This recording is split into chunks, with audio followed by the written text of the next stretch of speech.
Grace was a quiet woman in her early 30s, but for years, she had battled with strange dreams.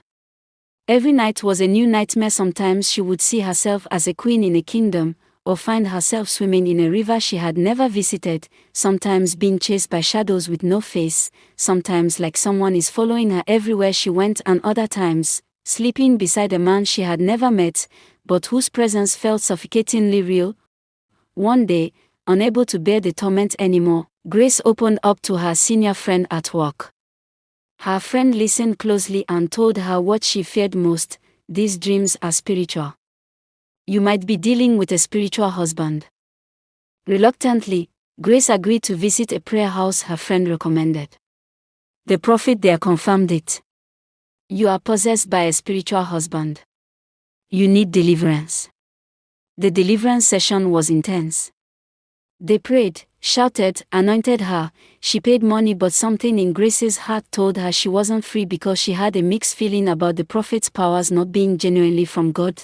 The dreams continued, and her spirit still felt burdened. In desperation, she traveled to Lagos to visit the Synagogue Church of All Nations, the ministry of the renowned prophet T.B. Joshua. It was during one of the healing and deliverance services that she had a strange experience, one that crushed her hope. As the man of God walked through the crowd, laying hands and casting out demons, she recalled, he passed right by me.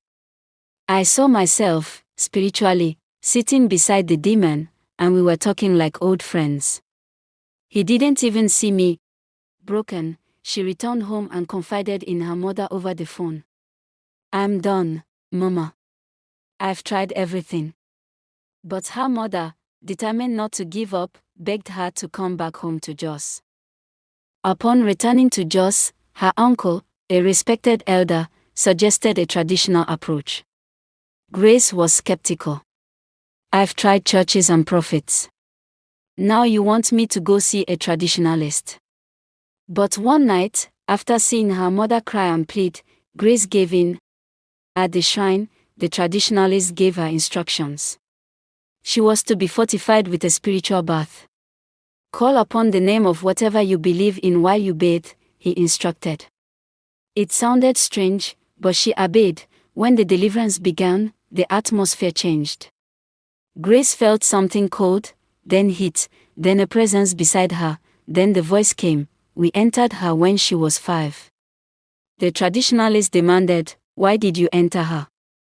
The demon responded, she and her younger sister went to the stream. They plucked my sacred Lele and rubbed it on their legs and arms. I was enraged. But it was her legs I desired, so smooth and beautiful. Her sister's legs were plain. Only hers attracted me. The traditionalist asked, but she's grown now. She doesn't use Lele's anymore. Why still torment her? The demon growled, I followed since she was a little girl till now, and I made her like other things like makeup, jewelry, rings, fancy clothes. Whenever she wears them, I make her look ugly, so no man can approach her. She has 3 children already for me in my kingdom below the waters. I was the reason why she refused to come here, but her mother's tears changed her mind. Even while she and her uncle were trying to get here, I made them not to get a means of transportation, but they broke their journey halfway.